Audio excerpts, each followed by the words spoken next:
सबसे बड़ी चीज है कि अगर प्रजनन दर बच्चियों को पढ़ाएंगे तो आप समझ लीजिए कि 2 पर पहुंच जाएगा। अब इसके लिए कोई प्रतिबंध लगाने की जरूरत नहीं है कि भाई कोई भी परिवार में इससे अधिक कोई नहीं पैदा कर सकता, इसकी कोई जरूरत नहीं है। कुछ ही साल के अंदर ये काम जारी रहेगा तो प्रजनन दर हमारे यहां भी 2 पर आ जाएगा। नमस्कार, आप लाइव सिटीज देख रहे हैं। मैं हूं जय शुक्ला। देखिए, आज़ादी का दिन है और इस दिन पर पूरे देश में जोश और उमंग देखने को मिल रहा है। बात अगर बिहार की करें तो ऐतिहासिक पटना के गांधी मैदान से सीएम नीतीश कुमार ने झंडोत्तोलन के बाद कई सारी बड़ी बातें कही। इन बातों में नीतीश कुमार ने जो सबसे अहम बात कही वो जनसंख्या नियंत्रण कानून को लेकर थी। हम आपको विस्तार से बताएंगे, लेकिन उससे पहले आप नीतीश कुमार को सुन लीजिए क्या कह रहे हैं। कॉलेज में पढ़ाने के लिए भी वो भी काम हम लोग कर रहे हैं। पहले तो हम लोगों ने सब जगह किया, लेकिन अब उसके आगे और उसको बढ़ाने की बात कर रहे हैं। आप ये समझ लीजिए कि सब जगह जो पढ़ाने के लिए लड़कियों को जो हम लोगों ने शुरू किया है, तो अभी जो हम लोगों ने काम करना शुरू किया है तो बहुत हो गया है। अब इसके लिए आप समझ लीजिए नए विद्यालय भवन के लिए में 2768 स्कूलों में और 3503 विद्यालयों को अतिरिक्त क्लासरूम आदि का निर्माण काम कर रहा है। अब उसमें आप समझ लीजिए कि 7530 करोड़ रुपए की योजनाएं स्वीकृत, तो ये सब काम किया जा रहा। और आप जान लीजिए कि जो ये बात हो रही है कि अब जो हम लोगों ने इतना पढ़ाई का काम करवा रहे हैं, आप समझ लीजिए 2005 में बिहार का प्रजनन दर था 4.3, अब बढ़ते बढ़ते अब घट करके आ गया है 3, और अभी कल ही हमको बताया गया है कि थोड़ा और घट गया है, 2.9 पर हुआ।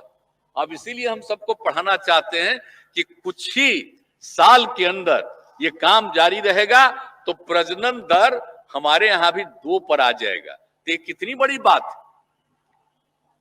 अब इसके लिए कोई प्रतिबंध लगाने की जरूरत नहीं है कि भाई कोई भी परिवार में इससे अधिक कोई नहीं पैदा कर सकता, इसकी कोई जरूरत नहीं है।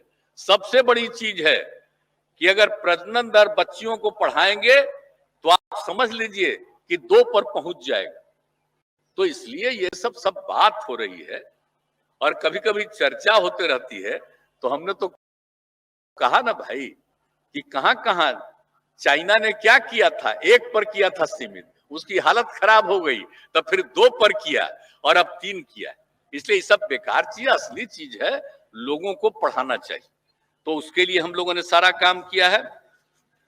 और आप जान लीजिए कि पूरे तरह से जो मैंने अनुमंडल स्तर पर कॉलेज की स्थापना है, अब इसके आगे भी और बढ़ाने की बात हम लोग सोच रहे हैं कि ताकि लड़कियां वहां पढ़े, लड़कियां आगे पढ़े। इसलिए आप जानते ही है ना, पहले जो इंटर पास लड़की करती थी उसको 10,000, और कोई अगर ग्रेजुएट कर ले तो उसको 25,000, और अब तो बढ़ा के हम कर दिए कि लड़की इंटर पास कर जाए तो उसको 25,000 और ग्रेजुएशन कर ले तो 50,000 सरकार देगी।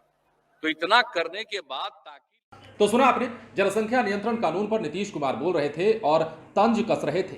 तंज इस बात पर क्योंकि आपको पता है कि लगातार बीजेपी जो है वो देश में जनसंख्या नियंत्रण कानून लागू करने के पक्ष में है, तो वही नीतीश कुमार सदा से ही इसके विपक्ष में रहे हैं और कहते आए हैं कि शिक्षा का जब स्तर बढ़ेगा तो जनसंख्या खुद ब खुद नियंत्रित हो जाएगी। उन्होंने चाइना का हवाला दिया, उन्होंने ये तक कह दिया कि पढ़ाई जरूरी है, ये कहना जरूरी नहीं है कि परिवार में आप इतने बच्चे पैदा कीजिए, उतने बच्चे पैदा कीजिए। सत्ता में रहते हुए भी जब बीजेपी ने इसकी मांग उठाई थी तो नीतीश कुमार ने इसका विरोध किया था, और अब जबकि बिहार में बीजेपी से अलग हो चुके हैं, तब भी नीतीश कुमार ने पटना के गांधी मैदान में बड़ा ऐलान किया और बड़ी बातें कहते हुए उन्होंने साफ साफ कह दिया कि हम बिहार में शिक्षा का स्तर बढ़ा रहे हैं, बेटियों को बढ़ा रहे हैं, बेटियों को पढ़ा रहे हैं, और यही कारण है कि प्रजनन दर जो है बिहार में इसका ग्राफ गिरा है, रेट कम हुआ है, और ये बिहार के लिए अच्छी बात है।